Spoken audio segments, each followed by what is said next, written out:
Welcome back to my channel. It's me, Ira. So, for today's video guys, ituturuan ko kayo kung paano gumawa ng simple at affordable na Japanese rice or sushi rice.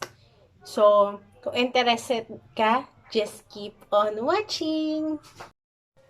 So, ito yung mga kailangan nating gamit para sa paggawa ng simpleng sushi rice. So, kailangan natin ng, syempre, ng Japanese rice. So, ito yung Japanese rice na ginagamit ko kapag gumagawa ako ng sushi o baked sushi.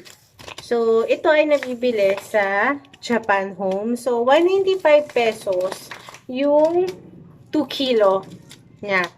So, ito, marami na akong naluluto dito na na sushi rice. So, ayan. So, ito yung aking ginagamit. Ayan. And then, kailangan ko ng takalan. Ayan, mahalaga na may takalan tayo ng rice and sa water.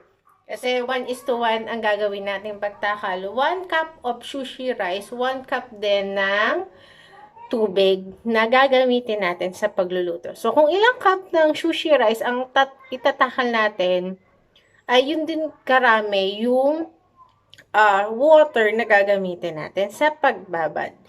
So, kailangan ko ng babaran or ito yung sa rice cooker. So, dito ko na siya ibababad para diretso na siya mamaya sa pagluto.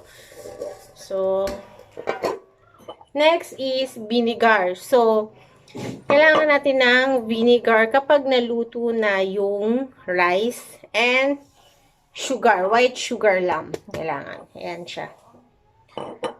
So, umpisahan na natin guys.